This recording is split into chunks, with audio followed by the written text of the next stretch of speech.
Bueno, cuando nosotros, ¿cómo le va primero? Buenas tardes, ¿no? Cuando pensamos este programa, a partir de problemas que tuviera la gente, como los que tuve yo, que conté, pensamos también que la posibilidad de que el arte, porque, por ejemplo, hay terapeutas que te mandan a pintar, otros a escribir, que el arte podía ser una manera de curar problemas que uno tiene mentales en general. Pero también el arte puede ser en sí mismo una demostración de algo mucho más importante y algo superior, porque viene con el hombre desde que el hombre existe sobre el planeta. Está con nosotros Eugenio Cutica, uno de los más grandes pintores argentinos, artistas plásticos, escultor, absolutamente todo, Eugenio. Bueno, sí, me considero un artista multimedia. Gracias por la invitación, Lía. No, gracias a vos que viniste, estamos muy contentos de que estés. Gracias, y sobre todo para hablar sobre los temas que vamos a hablar. Considero que tanto para nosotros mismos como para la audiencia puede ser un síntoma de resistencia ante la batalla cultural al que estamos bombardeados en este momento. Vos lo sentís en todas partes del mundo, supongo. Sí, sí. Y me decías el otro día que está muy fuerte en esta cosa de recuperar la... A ver, primero, la definición de arte que me diste para comenzar. Bueno, arte etimológicamente significa ars, en latín, herramienta o habilidad.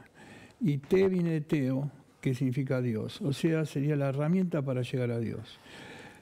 Y sí, te voy a explicar algo. En los templos hay arte.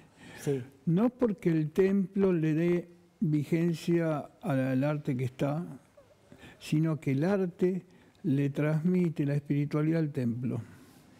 Claro, por eso tantos templos de distintas religiones tienen arte. Básicamente mucho arte. Sí, exactamente.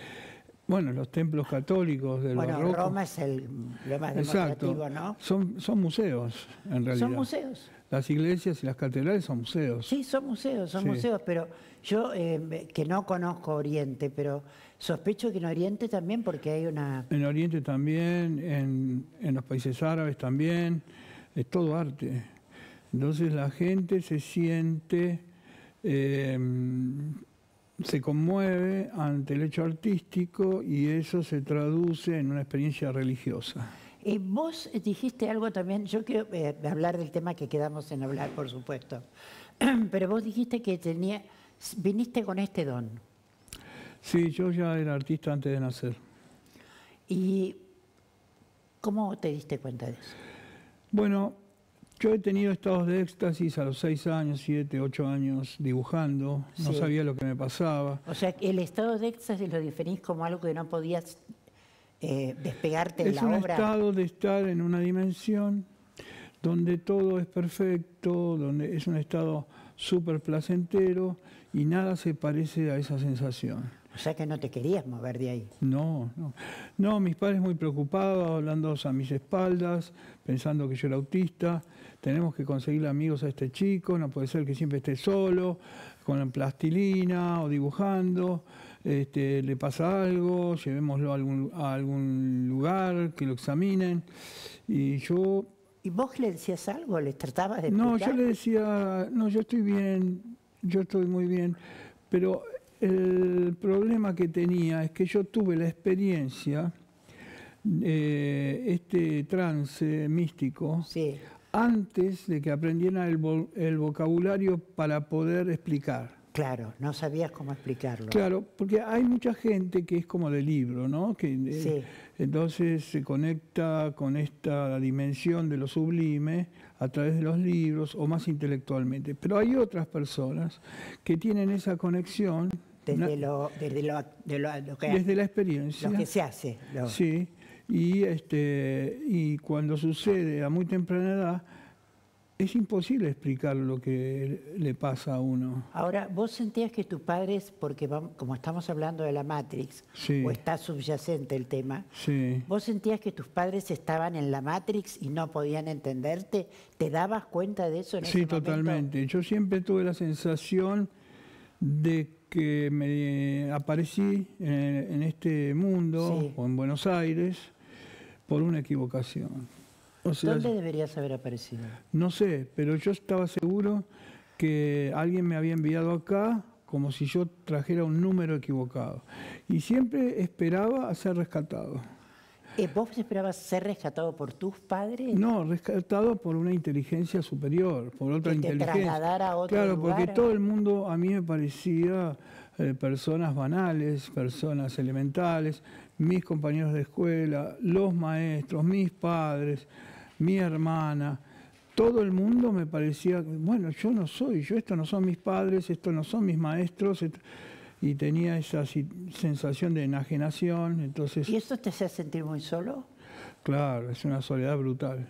Por eso, porque esa soledad brutal, ¿cómo la fuiste paliando?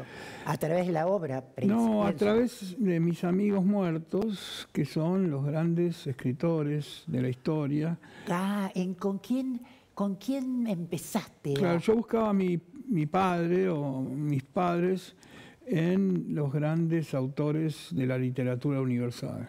Me pasaba en las bibliotecas. Pero ¿cuáles fueron los primeros autores que te llevaron? Bueno, Víctor Hugo, Schopenhauer.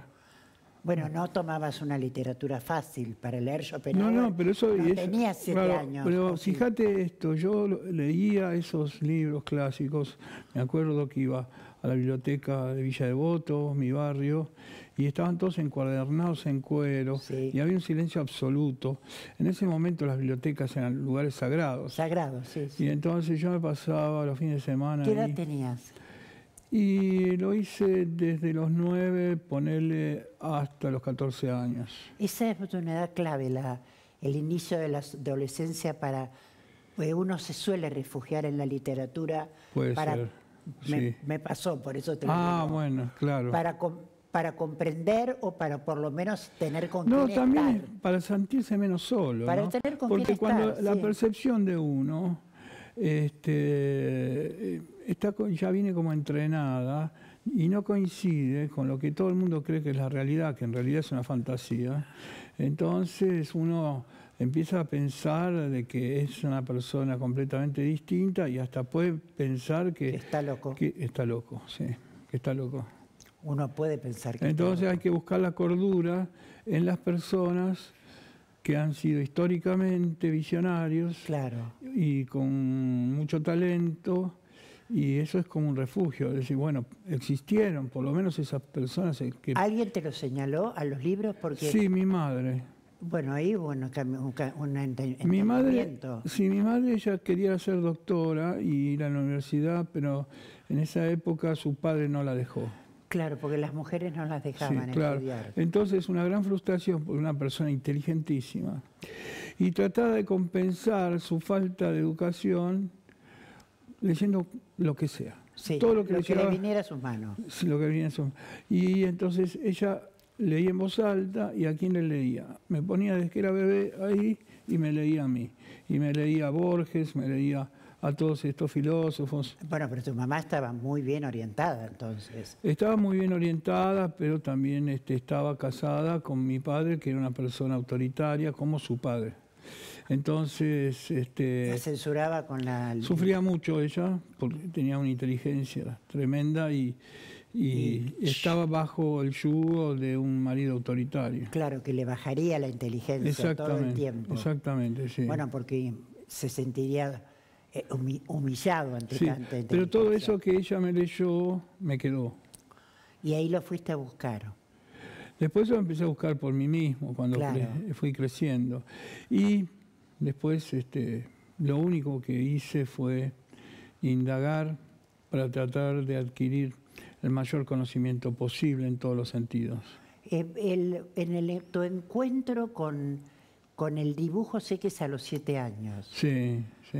¿Y es ahí donde empezás a sentir éxtasis en la creatividad? Sí, yo era una persona, un chico muy, muy introspectivo, con una tremenda exigencia personal, era muy despiadado como jefe de mí mismo, y entonces eduqué mi mano, eduqué mi mente para estar siempre cerca del sentido de excelencia. Entiendo ahora tu lucha por encontrar la verdad del ser humano. Sí, exactamente. Todo este panegírico que ha sido mi vida, que ahora me encuentro en el otoño, ha sido... ¿Vos decís que este tu tiempo es del otoño? Bueno, ya entrando al invierno, entonces ha sido una búsqueda de la verdad filosófica, de la verdad ulterior, ¿no? Sí. Porque la persona mística necesita saber de la verdad, necesita ser un desmitificador. ¿Por qué necesita eso? Porque es la forma única que tiene de conectarse con la divinidad. Y para vivir también.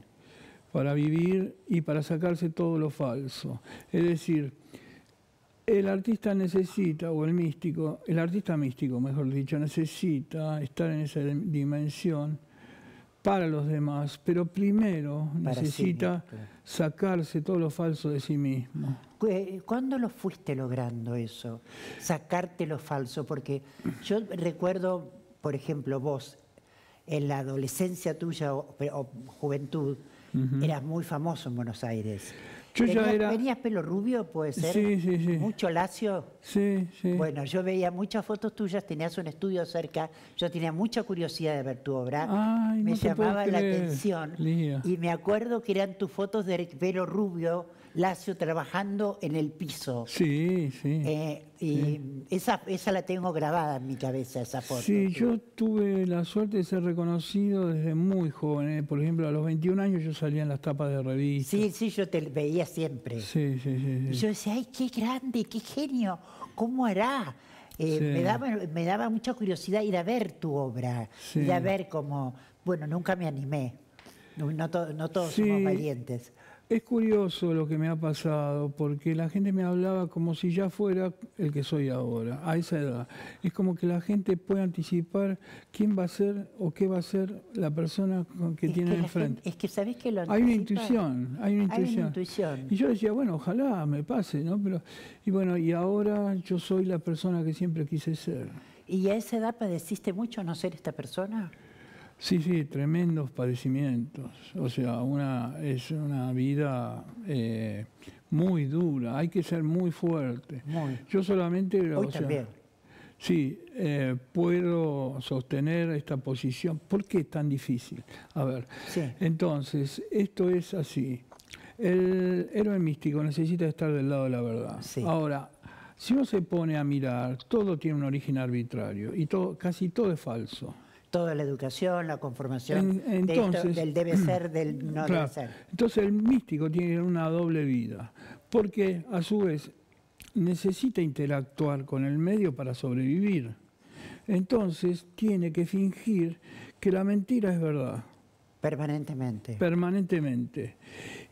Pero él sabe que hay otra verdad, hay otra dimensión de la verdad, y esa verdad no se la puede decir a nadie, porque si no, los locos tildan de loco al cuerdo.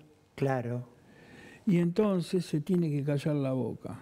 Eso te llevó a ese padecimiento. Sí, el padecimiento es estar preso. Estar preso, ser uno mismo en secreto y llevar una doble vida, fingir que uno se cree todos los mitos que la gente vive en una identidad del ego, una identidad falsa. ¿No te ha pasado, a mí me ha pasado, te lo pregunto a vos, ¿no te ha pasado escucharte mentir cosas, por ejemplo, como para no tener conflicto y llevarte bien con personas? No, decirle, completamente consciente de eso, yo soy. Completamente consciente. Sí, tenés razón, es blanco.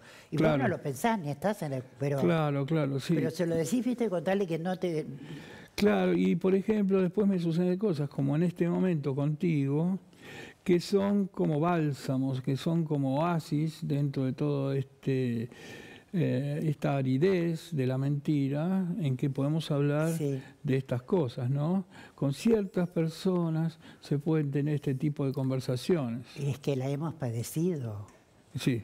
O sea, mi adolescencia también fue como la tuya. Claro. Yo por eso te puedo entender. Claro, y vos has sobrevivido, y yo también he sobrevivido. Eso implica una gran fortaleza, porque la mayoría muere de cirrosis a los 45. Es increíble, ¿no? Me parece fuerte porque no sabía esto, que la gente muere de cirrosis. No, porque, por las adicciones, ¿no? Mira, fíjate que la palabra adicción significa no, dicción, decir. Es el que no puede decir lo que ve. Claro. Y entonces apela a sustancias para poder sobrellevar esa angustia, ¿no?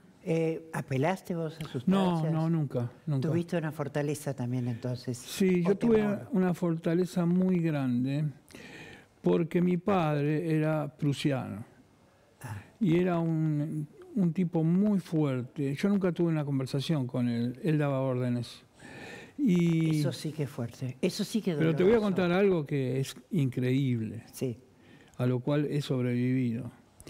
Le tenía prohibido a mi madre darme un beso cuando era bebé y solamente si tenía muchas ganas me podía besar cuando yo esté durmiendo para que no me dé cuenta. ¿Con qué motivo? No entiendo. Para hacerme fuerte. Ah, esa era la condición. ¿Él había tenido esa educación? Claro, norte de Italia. Imperio austrohúngaro. Claro.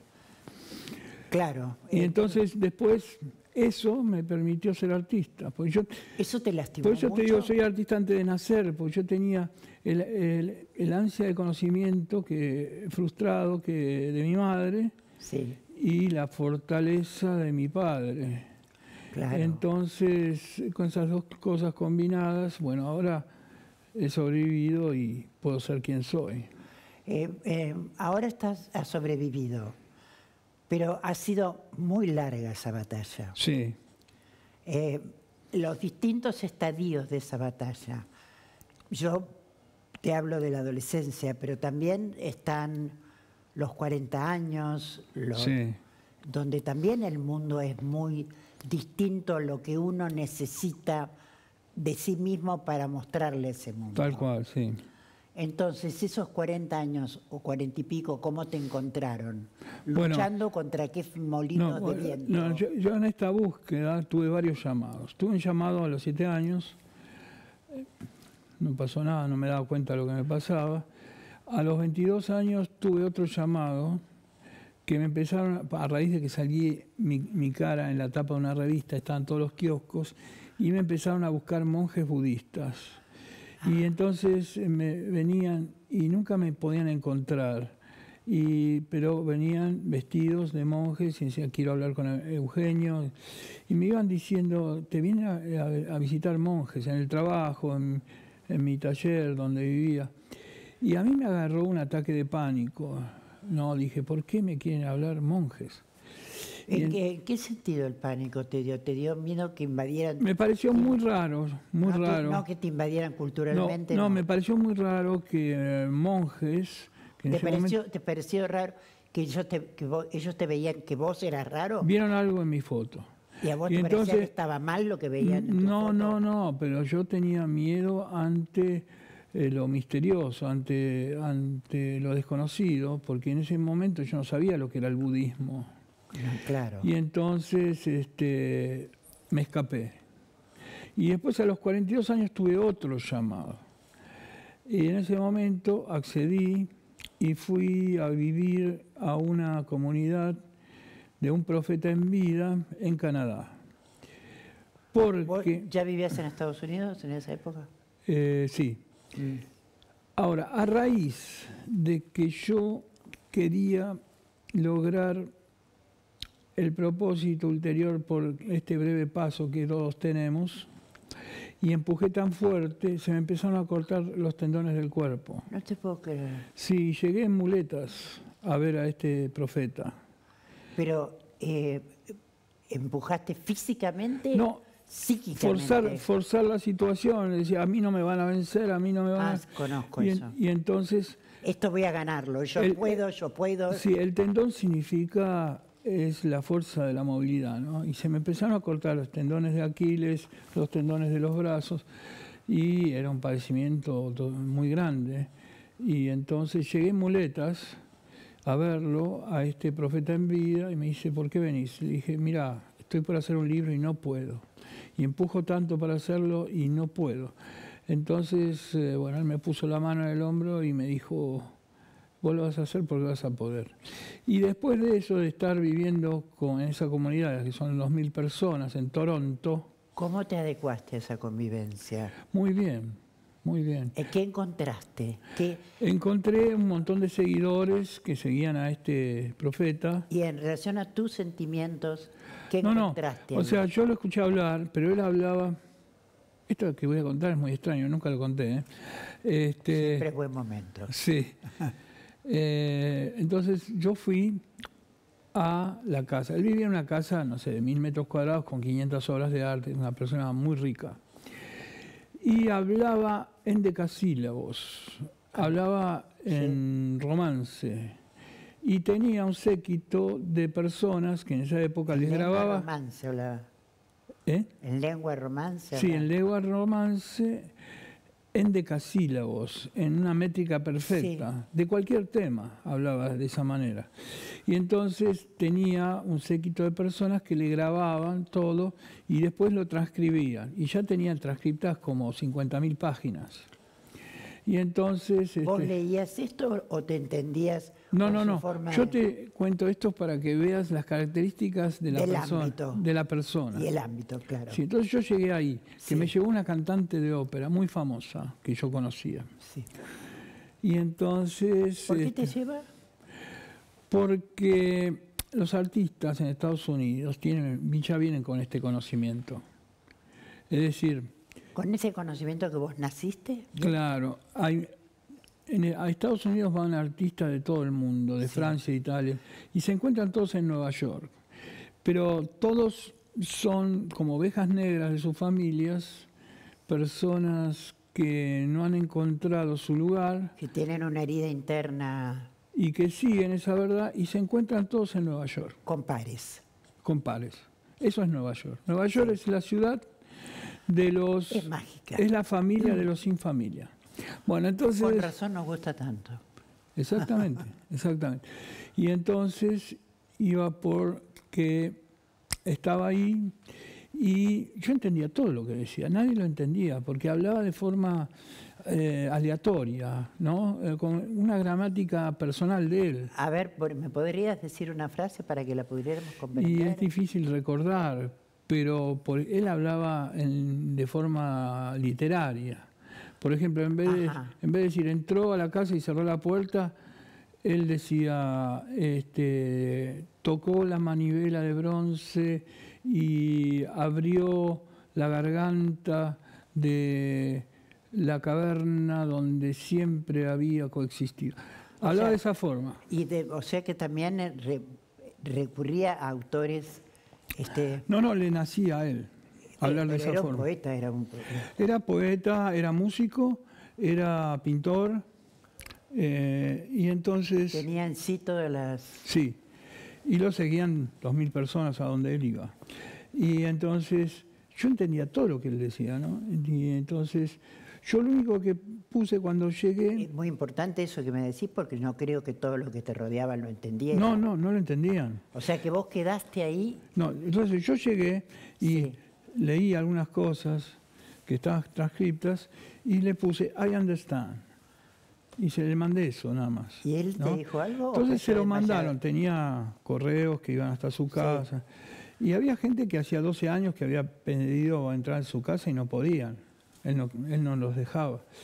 Y le puse I understand y veo que hay un revuelo en la casa comunitaria y entonces dice, está llamando Kenneth Mills, está llamando. Y entonces... vos me hablaste de Kenneth Mills. Quiero hablar con Eugenio. Entonces me dan conmigo, era el primer día que había llegado. Y ¿el primer día que vos habías llegado? ¿Era? Sí, yo le mandé I understand. El I understand desde New York lo mandaste. No, desde una casa continua a la de él. Maravilloso. Sí, entonces... Él te llama. Él llama a la casa porque habría, no sé, 60 casas y todos vivían en comunidad. Y entonces llama y me dice que me invita a almorzar. Entonces fui y vi todo ese escenario y a partir de eso tuve como una ligazón con él Sí. y me llevaba a las presentaciones de sus libros, a las presentaciones de sus muestras. ¿La ligazón era tan necesaria para él como para vos? Puede ser, sí, puede ser. Pero él se dio cuenta enseguida de que yo lo entendía, lo Claro. que él estaba O haciendo. sea, eras un rara avis. Él les Claro. parece un rara avis, sí. Digamos la misma sensibilidad. Claro, bueno, es difícil. Bueno, claro, entonces ahí aprendí muchísimo. Y entonces yo venía pintando el grito, que era ¿El de Munch? una No. energía, no, una energía como de abajo, ¿viste? Es una Sí. energía más elemental. Más de un chakra Claro, raíz. y a partir de que estuve con él aprendí muchísimo y empecé a pintar el silencio. Y a partir de que... A ver, ese aprendizaje, ¿cómo es? Del Claro, grito al silencio. porque me empecé a dar cuenta, que, o sea, Es gritar, muy valioso eso. sí, gritar en una pintura es ser expresionista. Sí. Entonces lo más es más. Vos ponés y ponés. Pero llega un momento que no se puede poner más. O si seguís poniendo materia expresionista, no funciona el grito, porque el grito es como la fábula del lobo. Vos gritás, gritás y gritás y después nadie lo oye. Claro. Entonces quedás encerrado en una paradoja. Y yo tuve que desandar. ¿Te sentiste atrapado en esa paradoja? A los 40 años dije, ¿y ahora qué hago? Porque no puedo seguir gritando porque era... ¿Pensabas que tenías vos capacidad de hacerlo o dudabas de vos mismo? No, es que, como te digo, el grito pierde elocuencia, va perdiendo elocuencia. Entonces tuve que desandar todo ese camino y agarrar por otro lado y empecé a pintar el silencio. Ahora, la paradoja fue que el silencio era mucho más poderoso que el grito y mi obra se catapultó en todo el mundo. Claro. A partir de que empecé a pintar el silencio. El silencio para vos, te pregunto internamente. Interno y también el ¿Qué silencio. sucedió? El silencio puesto en la obra. Bueno, ¿qué te sucedió a vos cuando vos pudiste encontrar ese silencio dentro tuyo también? Bueno, lo que sucedió es que empecé a estar mucho más cerca de lo que es, y de quién somos y de quién soy. Y entonces todo se empezó a armonizar. Paulina me dijo una frase que a mí me dejó muy conmovida cuando ella se cura, que tenía la mente en calma. Sí. Se lo comenté acá a todos los que estamos. Ajá. Todos me dijeron, la mente en calma. Uh-huh. Es algo así como el silencio también. Es el silencio. Elías, nosotros somos el silencio. Pero ¿cómo llegamos a ese silencio? Bueno, hay que restringir el ruido de la mente, porque el ruido de la mente es lo que nos mantiene adormecidos. Entonces, cuando uno encuentra el silencio de la mente, se produce un despertar. Yo tengo que hacer una pausa, pero no lo vamos a dejar acá. Bueno, ¿cómo no? Lo vamos a volver a retomar, porque ya tenemos intereses todos personales de saber cómo hacemos con el ruido de la mente. Bueno, yo estoy para transmitir esto y te digo por qué. Sí. Este es un tema que está al alcance de cualquiera. Es un cambio de identidad que hay que hacer, que se puede hacer en cualquier segundo, en cualquier momento de la vida. Ahora, lo que produce este conocimiento ligado a la verdad ulterior es la disminución del sufrimiento y el dolor en un 90%. Esperanza que me das. Así es. Bueno, vamos a la pausa y retomamos la esperanza. No me la pierdo esta esperanza, ¿eh? Eugenio Cutica está con nosotros.